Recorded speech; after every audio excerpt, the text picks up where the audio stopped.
Hey, what is up guys, it's AZ Gamer here, and today I have another top 5 list for you guys, and this one will be all around CPUs, the hearts of today's technology, though I assure you that these CPUs are about PCs though. When I talk about CPUs for the money, I'm addressing those that perform excellently for their price range. For example, if AMD and Intel had both $200 processors that competed against each other, the winner would be the one that performed much better. Note that this isn't always the case when selecting these processors, as there might not be competitors for a product. I'm looking at a price to performance ratio here. Now let's get straight down to it. Disclaimer, I did not select these CPUs based on gaming only. These are processors that perform admirably in many departments as well as gaming, with a nice price tag to them. These can be for video editing, gaming, graphics design, etc., not just for gaming. Now, starting off with number 5, we have the Intel Pentium G3258. This is a nice little dual-core CPU with no hyper-threading, and it's clocked at 3.2 GHz, but with amazing overclockability that can be done with even the stock heatsink. This Haswell refresh processor has been proven to perform just as good as its i3 and i5 counterparts when it comes to gaming, especially when overclocked, and is priced at about $70, a very good price. Now, the reason I named this CPU at number 5 and not a higher rank as many others do is because for those that want a cheap CPU that performs well for the price, but also wants to play all kinds of new games, they won't get a chance to play some of the more CPU-intensive new games like Dragon Age and Far Cry 4. Even in Battlefield 4, there were loads of frame drops when in CPU-intensive scenes, proving that 2 cores is becoming less and less worthy for a gaming PC. However, it's still priced very well for the performance you get in other games, besides the one I listed. $70 allows more money to put into the GPU, which is far more important. At number 4, we have the AMD Athlon X4 760K. This is a quad-core processor clocked at about 3.8 GHz with decent overclockability to around 4.4 to 4.3. While this CPU doesn't perform as well as the Pentium G3258 in many games when paired with the same GPU, the Athlon X4 760K is actually a quad-core CPU, meaning it could handle games like Dragon Age, Inquisition, and Far Cry 4. When tested in Battlefield 4, the game didn't have any frame drops in the CPU-intensive scenes, and if it did, it was due to bottlenecking the GPU, which is basically the only problem this CPU has. Priced at between $70 to $80 on around Newegg and Amazon, this CPU is a really good deal for the price you get, and that extra money could be invested into RAM or a GPU. At number 3, we have the Intel Core i7-5820K.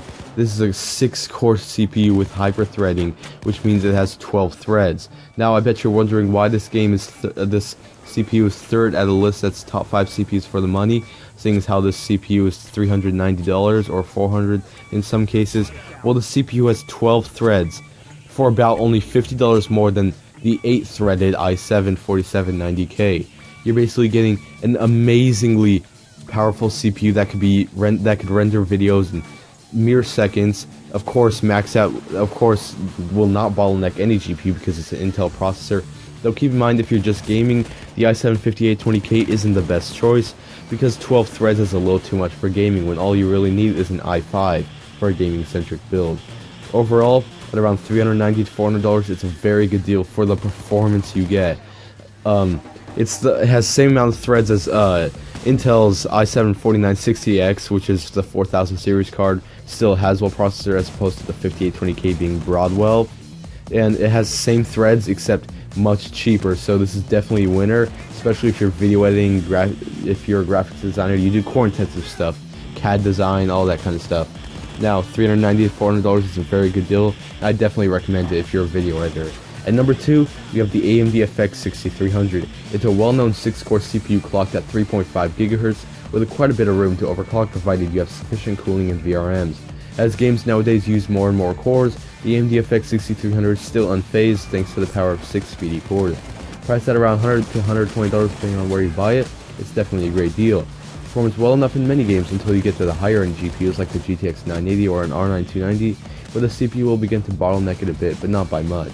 Overall, you get 6 fast cores for a relatively low price of $100 to $120. You cannot go wrong with that. At number 1, this might be surprising for you guys because this is definitely not one of the cheapest in this build, with the Intel Core i7-4790K. The reason I chose the Intel Core i7-4790K is because with 8 threads, priced around $320 with a 4 GHz stock clock speed. Yes, 4 GHz with overclockability up to around 4.7 to 4.8 depending on your overclocking skill and your chip and motherboard, stuff like that, and cooling. This CPU is very good for video editing, gaming. It's technically a 4770K overclocked, but around the same price. If not, you can find it for $10 cheaper, around $320. This card runs much cooler than the i7 4770K, a card that had many problems. And when it comes to gaming, this CPU will never bottleneck any GPU. And if you're here for a gaming centric build, I would only select an i5. But this CPU can do really well when it comes to video rendering. It can do it 10 times the speed of an AMD FX 6300 at only a little more than 2 times the price. At around $320 to $330 on Newegg and Amazon, this is a very good CPU for the budget. Now, overall, I think all these CPUs are very good ones, all have their own merits. I would go with the Intel Pentium G3258 if there are specific games you want to play that aren't too CPU intensive and you want a decent computer for your gaming. At $70, it's a pretty good deal. At number 4, I would recommend the Athlon X4 760K if you have a similar budget to getting the Pentium G3258, but you want to play games like Dragon Age Inquisition, Far Cry 4, games that require more than 2 cores. I would definitely go with the Athlon X4 760K, because while it doesn't perform as well as the Pentium G3258 in many games, it still has more cores in the end with decent overclockability. For the Intel Core i7 5820K, I recommend for you video editors out there, CAD designers, stuff like that, those that extract as much power as they can from the CPU and use many threads and stuff. I would definitely recommend the i7 5820K for that. If you're just gaming, I wouldn't go for it. I would go for a $220 or $230 i5 4690K. Now, the AMD FX 6300, I recommend for everything. You have 6 cores that are good enough. That is more than enough for gaming. You can video edit with it. I do some video editing with the AMD FX 6300, and while videos render well enough, of course it does take much longer than it would with an i7 or i5 CPU. I would compare it, if I was to compare it to an Intel CPU, it would compare it to an i3 4130, around there, 4150 and stuff, although CPUs like the 4160 will outperform it, but keep in mind that those have 4 threads and cost quite a bit more money.